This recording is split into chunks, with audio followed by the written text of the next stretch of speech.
शाहजहांपुर नामक गांव में दीपेश अपनी पत्नी राधा और बेटे छोटू के साथ एक छोटे से घर में रहता था। दीपेश एक किसान था जो अपने 2 बीघा खेत पर खेती करके अपना गुजारा किया करता था। ए जी, आप जल्दी खेत पर चले जाओ। आज आपको खेत में फसल भी लगानी है। वह क्या है कि गर्मी भी बहुत ज़्यादा पड़ रही है। आप ज़्यादा दोपहर में काम करोगे तो बीमार पड़ जाओगे। अगर आप जल्दी काम पर जाओगे तो घर भी जल्दी लौट आओगे। हाँ राधा, तुम बिल्कुल ठीक कह रही हो। आजकल गर्मी इतनी बढ़ रही है कि धूप में काम करना मुश्किल हो जाता है।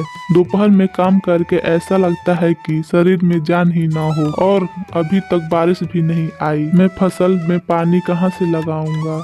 इस तरह तो हमारी सारी फसल खराब हो जाएगी। इतना कहकर दीपेश घर से खेत के लिए निकल जाता है। रास्ते में दीपेश को उसका मित्र गोलू मिलता है। अरे दीपेश भाई, क्या हुआ? आजकल तुम दिखाई ही नहीं देता। क्या हुआ? तू इतना परेशान क्यों लग रहा है?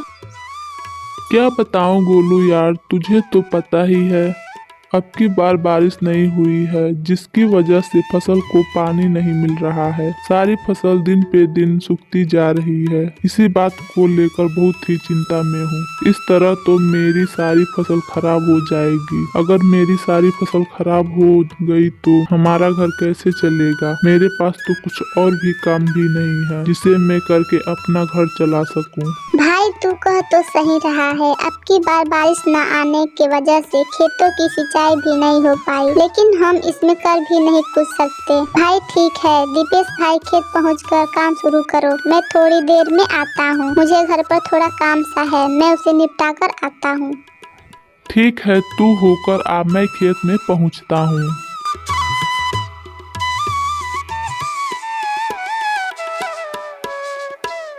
2 घंटे के अंदर दीपेश सारा काम कर देता है। चलो ये काम तो हो गया। अब खेत में पानी डालना है। पानी वाला काम ही मुझे सबसे मुश्किल लग रहा है। एक काम करता हूँ, अपने खेत के आसपास कोई कुआं देखता हूँ। क्या पता हमारे खेत के आसपास कोई कुआं ही मिल जाए। दीपेश अपने खेत के आसपास कुआं तलाशने लगता है। कुछ देर बाद बीच जंगल में उसे कुआं दिखाई देता है। हाँ, लगता है कि ये कुआं काफी वर्षों पुराना है। इसका पानी पीकर देखता हूँ। जैसे ही दीपेश कुएं के अंदर रस्सी डालता है, वैसे ही पीछे से एक आदमी की आवाज आती है। अरे अरे ओ भाई, रुको, तुम इस कुएं का पानी नहीं पी सकते हो। ये मेरा कुआं है। तुम इस कुएं से किससे पूछकर पानी लेने चले हो? अच्छा सेठ जी, ये कुआं आपका है, पर सेठ जी मुझे थोड़ा नहीं बहुत पानी चाहिए, क्योंकि मुझे अपने खेतों में पानी लगाना है। क्या मैं आपके कुएं से पानी ले सकता हूँ? अरे अरे, मैं तुम्हें पानी क्यों दूँ? पानी क्या फ्री में बट रहा है? तुम्हें चाहे जो भी करना हो, मैं पानी नहीं दूंगा। अगर तुम्हें पानी चाहिए तो तुम इस कुएं को ही खरीद लो। अरे भाई, लेकिन मैं इस कुएं का क्या करूँगा? मुझे तो सिर्फ 1 दिन के लिए कुआं चाहिए। तुम मुझे अपने कुएं को किराए पर दे दो। मैं तुम्हें पूरे पैसे दे दूंगा, जितने भी आपके बनेंगे। नहीं, मैं कुआं किराए पे नहीं दूंगा। अगर तुम्हें लेना हो तो लो, नहीं तो कोई बात नहीं। देख लो, तुम्हारी मर्जी। दीपेश अपने मन में सोचता है, अरे कोई बात नहीं, यह सही रहेगा। मैं इस कुएं को खरीद लेता हूँ। पानी ले जाने में आसानी हो जाएगी। वैसे भी ये कुआं मेरे खेत के बहुत करीब है। अगर मैं इस कुएं को खरीद लिया तो बारिश का भी इंतजार नहीं करना पड़ेगा। वैसे बारिश भी कभी टाइम पर नहीं आती, जिसकी वजह से मेरी फसल खराब हो जाती है। सेठ जी, वैसे इस कुएं की कीमत क्या है? तुम मुझे अच्छे आदमी दिखते हो, इसलिए मैं तुम्हें सिर्फ 5000 में दे दूंगा। अरे सेठ जी, 5000 रुपए का कुआं, लेकिन इतना पैसा तो मेरे पास नहीं है। 4000 रुपए दे सकता हूँ इस कुएं की, क्योंकि मेरे पास इतने पैसे नहीं हैं। मुझे ये पैसे भी उधार लाने होंगे किसी से। अच्छा, मैं तुम्हें 4000 रुपए में ये कुआं देने के लिए राजी हूँ। कब दोगे मेरे 4000 रुपया? सेठ जी, तुम मुझे 3 दिन का समय दो। मैं तीसरे दिन तुमसे ये कुआं खरीद लूंगा। ठीक है। फिर दीपेश अपने घर चला जाता है और अपने पत्नी से कहता है, ए जी, क्या आप 4,000 का कुआं, इतना महंगा कुआं, इतने में तो आप कोई व्यापार कर सकते हो। और तुम इतने पैसे कहाँ से लाओगे? हमारे पास तो इतने पैसे भी नहीं हैं। अरे राधा, मुझे कोई काम भी नहीं आता सिवाय खेती के। अब हम अपने खेत को भी तो यूं ही नहीं छोड़ सकते।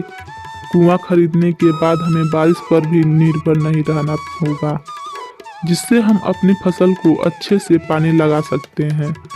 और रही पैसे की बात, तो मैं अपने दोस्त गोलू से जाकर कुछ पैसे उधार ले लूँगा।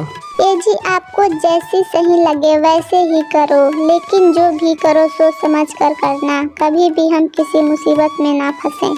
अरे राधा, तुम झूठ में घबरा रही हो, हम किसी परेशानी में नहीं फंसेंगे। फिर दीपेश अपने दोस्त गोलू के पास पैसा उधार लेने जाता है। अरे दीपेश, अचानक हमारे घर कैसे आना हुआ? सब ठीक तो है ना? हाँ गोलू भाई, सब ठीक है, भगवान का शुक्र है, आपकी दुआ है। मुझे आपसे कुछ काम था। हाँ बोल दीपेश, क्या काम था? अरे गोलू भाई, मुझे आपसे 4,000 रुपये चाहिए, मैं तुम्हें जल्द लौटा दूंगा। लेकिन अचानक से तुझे 4,000 रुपए क्यों चाहिए? अरे गोलू भाई, एक कुआं खरीद रहा हूँ। मेरे उस कुएं के मालिक से 4,000 रुपये में बात हो गई है। मैं उस कुएं से अपने खेत में आसानी से सिंचाई कर सकता हूँ।